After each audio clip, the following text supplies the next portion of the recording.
The difference between having a job and having a vocation is that a job is some unpleasant work you do in order to make money, with the sole purpose of making money.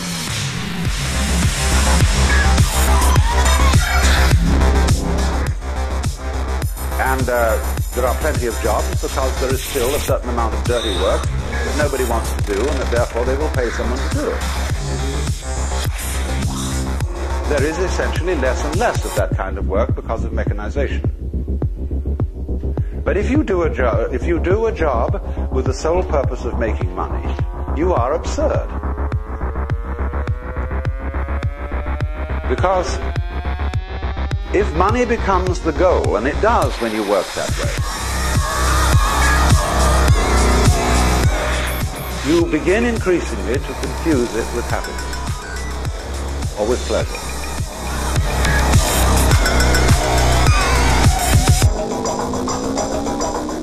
There's an epidemic, and I do mean epidemic in this country, of information abuse and information addiction, where people have come to believe that checking email 200 times per day, having a BlackBerry to your head or in your hand while you're at dinner or on the subway or in your car or with your friends is the path to becoming more productive and more successful. In this day and age, it's really easy to live a mediated life where you're getting all your information and all your experience, and even your friends are people that you're chatting with miles and miles away. I mean, you could conceivably, obviously, go to a job and it'd be the most amazing job ever. But if it's not the most amazing job ever, if you really are sitting there just doing nonsense that you don't give a fuck about all day, there's nothing like that in all of nature. If you could tell someone that you're going to live a finite life, you only have this amount of, let's manage that life and let's see how you handle it. How much time do you think you'd spend sitting in a fucking box doing some shit you don't like? You wouldn't. You would just spend none. You put 0 in the box. You would say, well, what percentage of your day do you want to sit down and do something you don't want? 0. And so you get on antidepressants to try to stop the feeling. You get on fucking this or that. You start drinking. You get addicted to drugs to try to avoid the fucking to avoid taking yourself out of autopilot. Let's just put it off till tomorrow to go to the gym. Let's put it off till tomorrow to go outside and run. Let's put it off till tomorrow to do the push-ups. Let's put it off till tomorrow to tell that fuck face to get the fuck out of our lives. Let's put it off till tomorrow to live. And if you're like me, every time that voice comes into your mind, you'll think, how many fucking tomorrows do I have? How many tomorrows have I put off? You'll find that you're surrounded by stacks of tomorrows that have become yesterdays. But life can be a lot broader than that when you realize one simple thing. And that is that everything around us that we call life was made up by people that are no smarter than you. Sometimes life's going to hit you in the head with a brick. Don't lose faith. I'm convinced that the only thing that kept me going was that I loved what I did. You've got to find what you love. Your work is going to fill a large part of your life, and the only way to be truly satisfied is to do what you believe is great work. And the only way to do great work is to love what you do. If you haven't found it yet, keep looking, and don't settle. If anybody told me just having the courage to get started, that it was possible that I could earn more, that I could touch people's lives, that I could do things that I didn't even realize that I could do, I can just tell you right now, one of the things that you have to do is just decide, I'm going to do this. I'm going to make this happen. The first step before anybody else in the world believes it is you have to believe it. There's no reason to have a plan B because it distracts from plan A. You have to completely unplug and reset. That means that you need to take a step back, forget about what people expect you to do, forget about what's popular, and really look at what works and what is consuming your time. It's easy to get tied up in the idea that money and things are a reflection of how wealthy you are. But if you think about time as your truest form of wealth, then you'll realize that we're all born equally rich in time.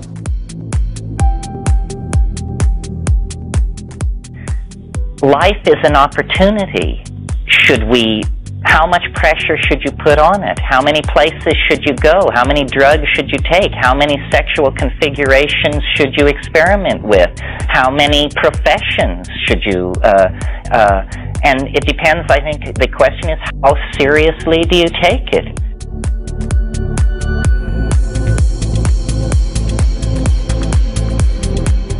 So it's an incredible opportunity to be born in a human body.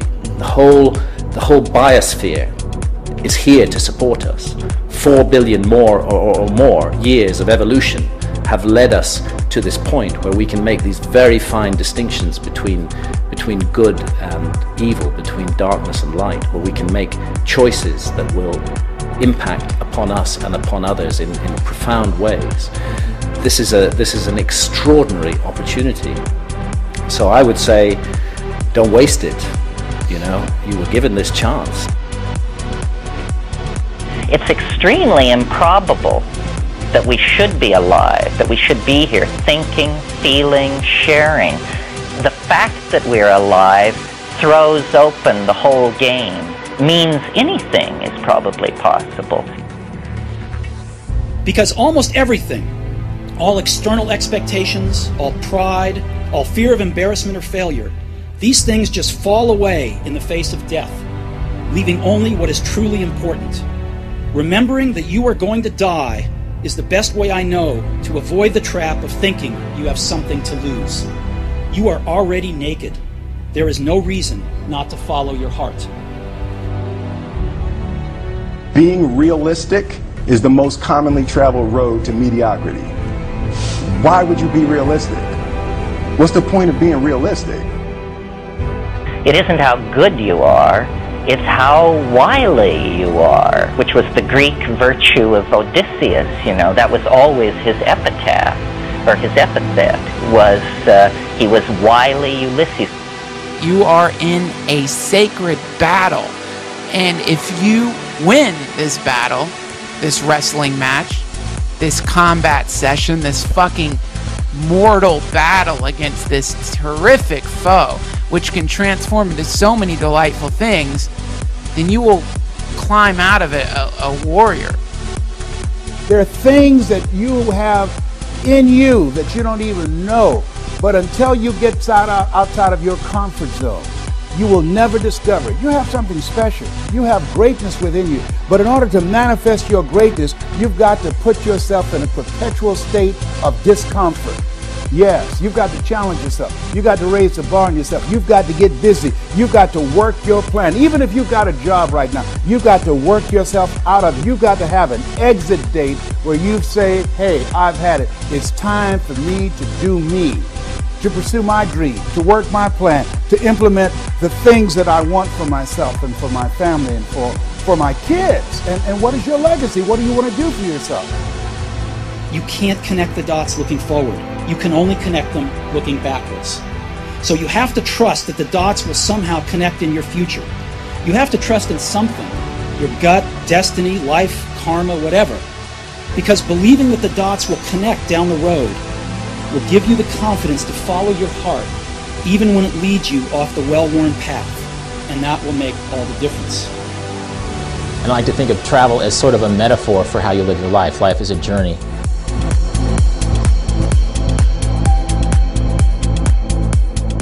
We don't beat the reaper by living longer. We beat the reaper by living well and living fully.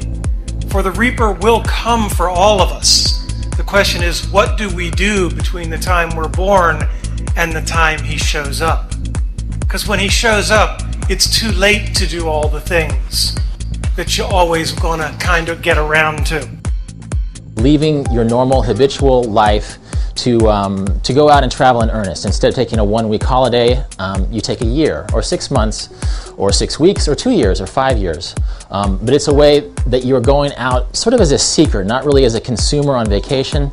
You're not taking an escape from your life, but you're sort of going in to what you want your life to become. You're leaving yourself open to new experiences in that way.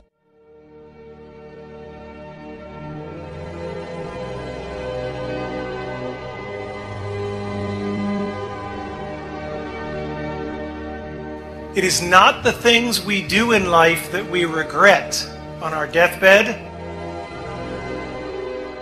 It is the things we do not.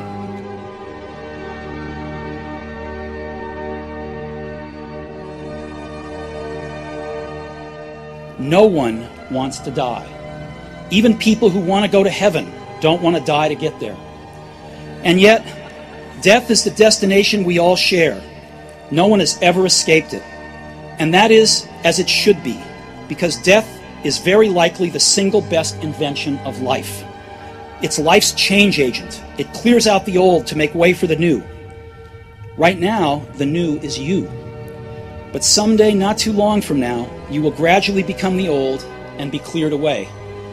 Sorry to be so dramatic, but it's quite true. Your time is limited, so don't waste it living someone else's life. Don't be trapped by dogma, which is living with the results of other people's thinking. Don't let the noise of others' opinions drown out your own inner voice. And most important, have the courage to follow your heart and intuition. They somehow already know what you truly want to become. Everything else is secondary.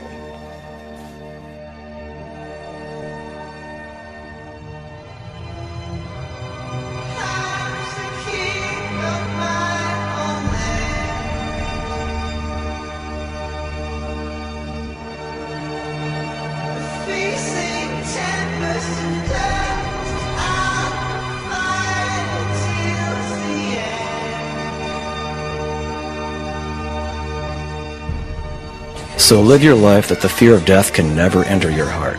Trouble no one about their religion, respect others in their view, and demand that they respect yours. Love your life, perfect your life, beautify all things in your life. Seek to make your life long in its purpose in the service of your people. Prepare a noble death song for the day when you go over to the Great Divide. Always give a word or a sign of salute when meeting up or passing a friend, even a stranger, when in a lonely place. Show respect to all people and grovel to none. When you arise in the morning, give thanks for the food and for the joy of living. If you see no reason for giving thanks, the fault lies only in yourself. Abuse no one and no thing, for abuse turns the wise ones into fools and robs the spirit of its vision. When it comes your time to die, be not like those whose hearts are filled with fear and death, so that their time comes, they weep, they pray for more time, and live their lives again over and over in a different way. Instead, sing your death song, and die like a hero going home.